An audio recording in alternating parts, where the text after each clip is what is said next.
आपको लगता होगा आपकी लाइफ पर आपका पूरा कंट्रोल है, पर अगर मैं कहूं कि आपके हर मूव को वो ऑर्गेनाइजेशन कंट्रोल कर रही है जो कि आपको प्रोटेक्ट करने के लिए बनी है, तो ये रहे वो कुछ ऐसे गवर्नमेंट्स जो आपके छोटे से छोटे और बड़े से बड़े मूव्स को कंट्रोल कर रहे हैं। स्टूडेंट जासूस। ईरान और अफगानिस्तान के बॉर्डर से जुड़े हुए देश तुर्कमेनिस्तान के बारे में आपने शायद ज्यादा नहीं सुना होगा। वहां की गवर्नमेंट वर्ल्ड की सबसे रिग्रेसिव गवर्नमेंट में से एक है। जो न्यूज वहां की गवर्नमेंट की कंट्रोल में नहीं होती उन्हें बैन कर दिया जाता है। और तो और वहां इंटरनेट भी पूरी तरह से सेंसर किया हुआ है। इसका मतलब ना इंस्टाग्राम ना ट्विटर और यूट्यूब के बारे में तो सोचना ही मत। लेकिन क्राफ्टी यूनिवर्सिटी के स्टूडेंट्स ने इलीगली वीपीएन से इसका काम चलाओ सोल्यूशन निकाल लिया है, पर गवर्नमेंट को ये बात पता है और इसे रोकने के लिए उन्होंने एक भयानक रास्ता ढूंढा है। वो प्रोफेसर्स को स्टूडेंट्स पर नजर रखने के लिए फोर्स करते हैं और अगर वो ऐसा नहीं करते तो उन्हें नौकरी से निकाल देते हैं। और ये स्पाइग बस उस देश के अंदर तक ही नहीं है। गवर्नमेंट सीक्रेटली स्टूडेंट्स को फाइनेंशियल हेल्प का लालच देकर उन्हें दूसरे देश में पढ़ने के लिए भेज दिया और फिर वही जो आपने सोचा, वहाँ दूसरे क्लाइमेट्स पर उनसे स्पाई कराई जाती है। विदेश में तुर्कमानी स्टूडेंट्स के हर हॉस्टल में कम से कम एक खबरी होता है और उन सभी को स्पाई करने के लिए स्टूडेंट्स की लिस्ट दी जाती है। बाकी स्टूडेंट्स तुर्कमानी स्टूडेंट्स की इसी हरकत के कारण उन पर ट्रस्ट नहीं करते और वो गलत भी नहीं है। आखिर उनमें से कोई भी गवर्नमेंट के लिए काम करने वाला हो सकता है भाई। जब आप स्टूडेंट स्पाइस के नोट्स देखेंगे तो आपको और भी अजीब लगेगा। एक नोट में लिखा था एक स्टूडेंट को लो ग्रेड्स मिले इसलिए उससे पूछताछ होनी चाहिए। लो ग्रेड्स के लिए? आपको बिलीव नहीं होगा कितने ऐसे खबरी हैं जो नोट्स में झूठ लिखते हैं और जो स्टूडेंट्स उन्हें पसंद नहीं आते उन्हें पनिश करवाते हैं। अरे भाई, बुली करना तो वैसे ही इतना इलीगल है। उनकी नज़र हर कहीं है। सुनने में जॉर्ज ओरवेल के साइंस फिक्शन नॉवेल 1984 के जैसा हो सकता है, पर गवर्नमेंट की नज़र इस फिक्शन से कहीं आगे है। 2013 में वेनेजुएला के प्रेसिडेंट ह्यूगो चावेज की मौत भी उसे वेनेजुएला के लोगों पर नजर रखने से नहीं रोक पाई। उसके मरने के बाद ही उसकी आंख, जैसे वहां लॉस ओजोस दी चावेज कहा जाता है, पूरे देश में हर तरफ देखने लगी, दीवार पर, बिलबोर्ड्स पर और रास्तों पर भी। लेकिन ये सब चावेज ने तो नहीं किया होगा, फिर किसने किया? शायद ये उसके सक्सेसर निकोलस मादुरो का काम होगा। उसने 2013 में अपने इलेक्शन कैंपेन में भी इसी का डिजाइन यूज किया था। चावेज काफी पॉपुलर लीडर था। उसने पुराने सारे रिबेलियस लोगों को परेशान करके रखा था। चावेज के डिजाइन से मादुरो बताना चाहता था कि वो भी चावेज की सोच को मानता है, पर सच तो इससे भी ज्यादा बुरा था। उस आंख का रियल पर्पस देश के लोगों को शांत और डरा कर रखना था।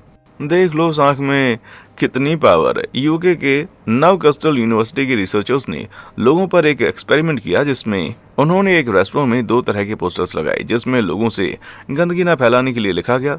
एक दिन उन्होंने फ्लावर्स का पोस्टर लगाया और अगले दिन घूरती हुई आंख का पोस्टर।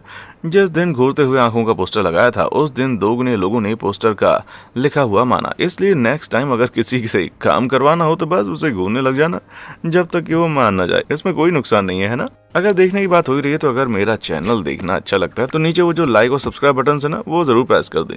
इससे आप मेरे किसी भी नए अमेजिंग वीडियो को मिस नहीं करेंगे। चलो अब कर भी दो यार। ठीक है, आगे बढ़ते हैं। डरावने सोशल क्रेडिट स्कोर तो पूरे वर्ल्ड में फेमस है ही। अगर आप अपने बिल्स टाइम पर पे करते हैं और टैक्स भी जमा करते हैं तो आपका क्रेडिट स्कोर बढ़ता है और इससे बैंक्स इजीली आपको लोन दे देते हैं। ये तो अच्छी बात है, पर चाइना की सोशल क्रेडिट सिस्टम कुछ ज़्यादा ही इनोवेटिव है, जहां लो क्रेडिट स्कोर आपकी पूरे लाइफ को अफेक्ट करती है। और तो और आपके सोशल मीडिया पोस्ट से लेकर आप कितने वीडियो गेम्स खरीद रहे हैं, इससे भी आपका स्कोर कम हो सकता है। सच में मैं तो फिर ऐसी जगह रह ही नहीं पाऊंगा। बस 2018 में ही कम स्कोर की वजह से वहां 5.5 मिलियन लोगों को ट्रेन में चढ़ने से बैन कर दिया गया। पर अगर आपका स्कोर अच्छा है तब भी कोई गारंटी नहीं है कि आपको पनिशमेंट नहीं होगी। बेचारे एक लड़के को तो उसके डैड के बिहेवियर के लिए यूनिवर्सिटी से सस्पेंड कर दिया गया। ये तो हद है यार, बेटे को उसके बाप के काम के लिए पनिश करना। सब कुछ बहुत ही अजीब है, पर इससे एक बात की गारंटी है, लोग सारे रूल्स फॉलो करते हैं। अगर फैमिलीज की बात करें तो अगर आप अपने पेरेंट्स को देखने नहीं जाते तो आपका सोशल स्कोर भी गिर जाता है। ऐसा इसलिए है क्योंकि चाइनीज कल्चर कन्फ्यूजनिज्म में बिलीव करता है, जिसमें पेरेंट्स कभी गलत नहीं हो सकते। तो भले ही आपकी माँ कितनी भी बुरी क्यों ना हो, आपको फिर भी उन्हें देखने जाना होगा। और ऐसा मत सोचना भाई कि बस भाई को भेजने से काम चल जाएगा। फेशियल रिकॉग्निशन कैमरा चारों तरफ है। गवर्नमेंट के अकॉर्डिंग वो आपकी एग्जैक्ट लोकेशन 7 मिनट के अंदर ढूंढ सकते हैं। भाई मैंने बहुत से ऐसे देश देखे हैं, पर ये तो कुछ ज्यादा ही है। Spy cactus. अनफॉर्चुनेटली अगर कभी आप किसी डेजर्ट में खो जाएं और आपको लगे कि कैक्टस आपको देख रहे हैं तो हो सकता है ये सपना नहीं हो। एरिजोना के पैराडाइज वैली में कैक्टस सच में आपको देखते हैं। 2015 में गवर्नमेंट ने इन प्लांट्स के बड़े बड़े मेटल रेप्लिका बनवाए और इनमें सीक्रेट कैमरा लगवा दिए जो गाड़ियों के लाइसेंस प्लेट पढ़ने के लिए बने हुए थे। सिटी ऑफिशियल्स का कहना है कि इससे सिर्फ चोरी की गाड़ियों को पकड़ने का काम किया जाता है, पर उन्हें भी पता है कि इनके होने से सभी ड्राइवर्स स्पीड लिमिट में गाड़ी चलाते हैं और कैक्टस बस कैमरा हाइड करने में काम नहीं आता। एरिजोना के और जगहों पर इनमें से बड़े बड़े सेल टावर छुपे होते हैं। ये टावर्स अपनी हाई 5G पावर से आपको खुश करने के लिए नहीं है, उन्हें ये करने की जरूरत ही नहीं है। ये तो आपके इमोशनल रेस्पॉन्स पर असर डालते हैं। मेरा मतलब, अगर गवर्नमेंट आपके घर के बाहर एक भद्दा सा मेटल टावर लगा दे तो आप हर समय उससे चिढ़ते रहेंगे, है ना। पर अगर यही एक प्लांट के शेप में हो तो शायद ही आप इसके लिए कंप्लेन नहीं करेंगे। और गवर्नमेंट को बस आपकी कंप्लेन नहीं चाहिए, इसलिए जहां तक हो सके वो आते जाते भी भेस बदल कर काम करते हैं। सैन डिएगो के पार्किंग लॉट में लगा ये पाम ट्री एक और एग्जाम्पल है। वैसे मैं इस टावर के बारे में नहीं कह सकता, ये तो पेड़ नहीं है बल्कि एक बड़ा टॉयलेट ब्रश लग रहा है। उनको सच में ऐसा लगता है कि लोग इससे बेवकूफ़ बन जाएंगे। प्रिंग प्रिजन के बारे में सोचकर आपको वो कैदियों वाले कपड़े और बेरंग से ऊंचे दीवार याद आते होंगे, पर रियलिटी इससे अच्छी हो सकती है। मैं ये नहीं कह रहा कि जेल काफ़ी मज़ेदार होती है। यह सरप्राइजिंग है कि कई जेल की दीवारों को पिंक कलर से पेंट किया जाता है। 1979 में साइकोलॉजिस्ट अलेक्जेंडर स्काउस ने काफ़ी क्रेजी थ्योरी दी थी कि पिंक कलर आपको वीक फील करवाता है। इस हाइपोथेसिस को टेस्ट करने के लिए उन्होंने 153 आदमियों को पिंक कार्ड को देखने को कहा और फिर कुछ वजन उठाने को बोला। इसके बाद उन्हें ब्लू कार्ड को देखने के लिए बोला गया और फिर वजन उठाने को बोला। आप बिलीव नहीं करेंगे, स्काउस ने देखा कि 98% लोग पिंक कार्ड देखकर वीक हो गए। और क्या, फिर उसने डिस्कवर किया कि पिंक कलर का एक शेड जिसे बेका मिरर कहते हैं एंग्री प्रिजनर्स को शांत करने में हेल्प करता है। मतलब कलर से लोग वीक भी हो सकते हैं और शांत भी। ये खबर जैसी फैली, सभी प्रिजन मैनेजर्स ने कैदियों को काबू में रखने के लिए जेल की दीवारों को पिंक से पेंट करवाना शुरू कर दिया। यहाँ तक कि एरिजोना के मरिकोपा काउंटी जेल में तो कैदियों को जबरदस्ती पिंक अंडरवियर तक पहनाने लगे। पता नहीं उससे कितने लोग शांत हुए। इनफैक्ट स्काउट्स के रिजल्ट को फिर से रिक्रिएट कोई नहीं कर पाया और एक दूसरे स्टडी में पता चला कि लंबे समय तक पिंक कमरे में रहने से प्रिजनर्स और भी अग्रेसिव हो जाते हैं। इस न्यूज ने तो सच में प्रिजन गार्ड्स की नींद उड़ा दी। हिडन हॉस्पिटैलिटी, मान लो अगर कुछ बुरा हो जाए और आपका घर ना रहे, कम से कम आप किसी बेंच पर पूरी नींद कर सकते हैं ना। वैसे अगर गवर्नमेंट की नज़र आप पर है तो शायद नहीं। वॉशिंगटन डीसी जैसी सिटीज़ में बेंचेस पर एक्स्ट्रा आर्म होता है जिससे उन पर सोना इम्पॉसिबल हो जाता है। हम इसे होस्टाइल आर्किटेक्चर कहते हैं और दुनिया भर की गवर्नमेंट इसे बेघरों को लोगों की नज़र से हटाने के लिए यूज़ करते हैं। लंदन की रॉयल कोर्ट के बाहर लगे इस बेंच का डिज़ाइन काफ़ी अजीब है। हाँ, ये पत्थर लोगों को गाड़ियों से बचाने के लिए एक अच्छा आइडिया है, पर उन मेटल के स्ट्रिप्स को देखो, ये बस लोगों को लेटने से रोकने के लिए है। वैसे ये बस लोगों को सोने से नहीं रोकता बल्कि उन बेघरों को और डेंजरस जगहों पर सोने के लिए मजबूर करता है। और आर्किटेक्ट्स भी लोगों को भगाने के आइडियाज़ में काफ़ी क्रिएटिव हैं। कहीं ऊंची सीट है या फिर कहीं सीट ही नहीं है। ये सच में बहुत ही भद्दा है और लोगों ने भी इसके लगने का प्रोटेस्ट किया। नाडिया काबी लिंके नाम के एक आर्टिस्ट ने इस हॉस्टाइल आर्किटेक्चर का प्रोटेस्ट ब्रुगेस बेल्जियम में इस कांटे से भरे बेंच को लगाकर किया। ऑब्वियसली ये बैठने के लिए नहीं था। इन हजारों कांटों पर कौन ही बैठ पाएगा यार। शायद लोकल गवर्नमेंट की बात समझ आ जाए। Street light surveillance, US CCTV पर पर्सन के नंबर्स में सभी देशों से आगे है, जहां पर 6 लोगों पर एक कैमरा है।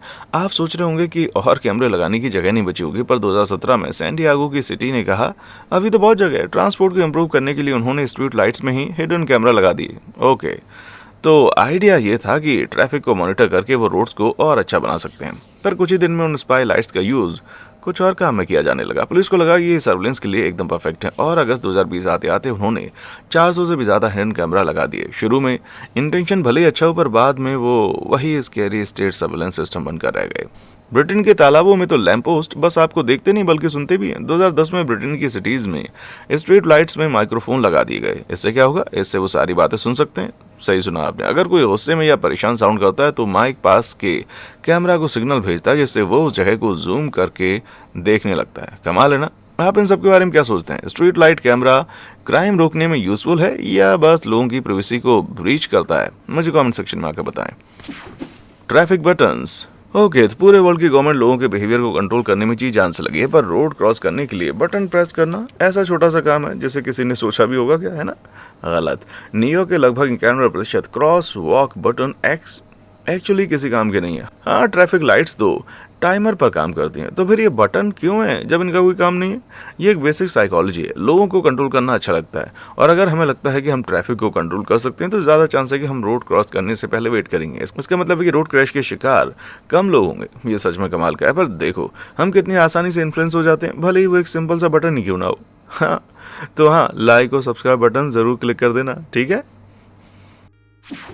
Alexa alert. कई गवर्नमेंट अपने सिटीजन्स पर नजर रखती हैं। जहां कुछ गवर्नमेंट्स छुपकर ऐसा करती हैं, वहीं कुछ गवर्नमेंट्स तो इन पर ध्यान ही नहीं देती। जैसे कि ब्रिटिश होम ऑफिस, जिसने अमेजन के साथ मिलकर लोगों के ऑनलाइन परचेज पर नजर रखना शुरू कर दिया। ब्रिट, जिसने हाल ही में ऑनलाइन कैंडल्स खरीदी थी, उसके स्मार्ट स्पीकर पर अचानक से फायर सेफ्टी एडवाइस आने लगे। वैसे लोगों को फायर सेफ्टी एडवाइस देने में कुछ गलत नहीं है, पर लोगों की एक्टिविटीज को बिना उनके परमिशन के ट्रैक करना सच में गलत है। कौन जानता है कि वो और क्या देख रहे होंगे।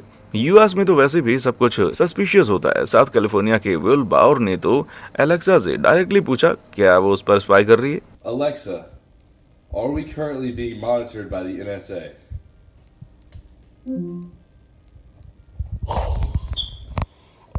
एनएसए यूएस की नेशनल सिक्योरिटी एजेंसी है, तो एलेक्सा का कोई जवाब नहीं देना काफी अजीब है। Amazon के अकॉर्डिंग ये बस एक ग्लिच है, पर तुम्हें अभी भी डाउट है तो मेरे पास एक सॉल्यूशन है। इसका एनएसए का हेड एडवर्ड स्नोडेन, ज्यादा मत सोचो, ये रियल में ऐड नहीं है, ये तो बस एक बढ़िया कवर है एलेक्सा के माइक्रोफोन को ब्लॉक करने के लिए, जिससे वो आपकी बातें नहीं सुन पाएगी। Fake fire hydrant. न्यूयॉर्क में फायर हाइड्रेंट के पास गाड़ी पार्क करने के लिए $115 फाइन लग सकता है। आखिर वो वहां आग बुझाने के लिए है, ना कि आपके लिए पार्किंग स्पेस सेव करने के लिए। पर आपको पता है, इनमें से ज्यादातर हाइड्रेंट काम भी नहीं करते। फिर भी गवर्नमेंट 15 साल से लोगों से इसके बगल में पार्किंग के लिए फाइन ले रही है। इस समय में जहां बिल्डिंग्स इतनी ऊंची होती जा रही हैं, आपको नहीं पता इन फायर हाइड्रेंट को भी और पावरफुल होना चाहिए ताकि टॉप फ्लोर तक पहुंच सके। 1904 में गवर्नमेंट ने एक नया high pressure fire hydrant install किया था, जिसे स्टबीज बोला जाता था। उस टाइम वो काम करते थे, पर समय के साथ और मॉडर्न हाइड्रेंट लगते गए और वो स्टबीज बेकार हो गए। उन्हें हटाने के बजाय उन 600 पाउंड भारी स्टबीज को वैसे कई सालों तक रखा गया। अर्नोल्ड जितना भार उठा सकता है, ये उससे भी 100 पाउंड ज्यादा है भाई। उनसे वेस्ट हुए स्पेस को बचाने के बजाय न्यूयॉर्क काउंसिल ने इसे लोगों से फाइन लेने का रास्ता बना लिया और उन्होंने उन पर फाइन करना कंटिन्यू रखा। ये तो सच में धोखेबाजी है यार। वो स्टबीज वहां बस आपके मेहनत के पैसे छीनने के लिए। अब बहुत से फेक हाइड्रेंट को हटा दिया गया है, पर कुछ तो अभी भी हैं। वो काम कर रहे हैं या नहीं, इसे पता करने का बस एक ही रास्ता है, उसके बगल में गाड़ी पार्क करो। अगर वो रियल है और आग लग जाती है तो फिर ये होगा।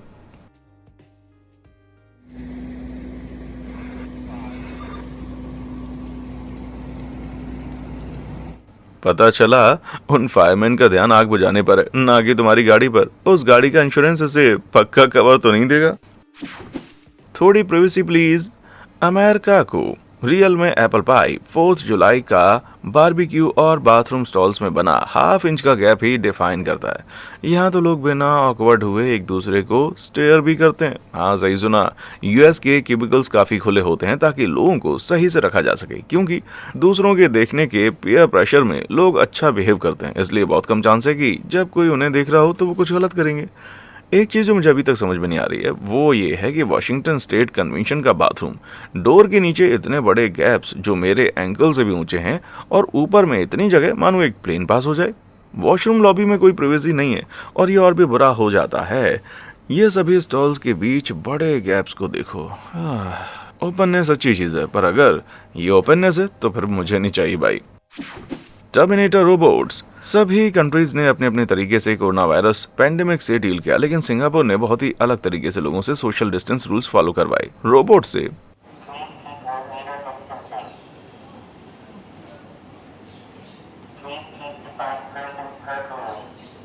ठीक है, ये टर्मिनेटर तो नहीं है, पर फिर भी ये गवर्नमेंट एनफोर्समेंट का स्केरी साइन है। इन रोबोट्स को भीड़ वाली जगहों पर लोगों से दूर रहने का ऑर्डर देने के लिए लगाया गया है। ये बस कोई फैंसी स्पीकर नहीं है, इसमें 7 कैमराज और साथ ही इनबिल्ट आर्टिफिशियल इंटेलिजेंस सिस्टम भी है। अगर कोई रूल्स नहीं मानता है तो उसे तुरंत कॉन्सिक्वेंसेस भुगतने पड़ेंगे। रोबोट्स रियल पुलिस ऑफिसर्स को मैसेज भेज देते हैं, जो तुरंत वहां पहुंच जाते हैं। सिंगापुर की बात करें तो वहां किसी और के वाईफाई यूज करने पर भी 3 साल तक की सजा होती है। तुम सोच रहे होगे इससे आगे अब गवर्नमेंट क्या करेगी? क्या इंटरनेट की चोरी रोकने के लिए रोबोट्स की आर्मी बना देगी?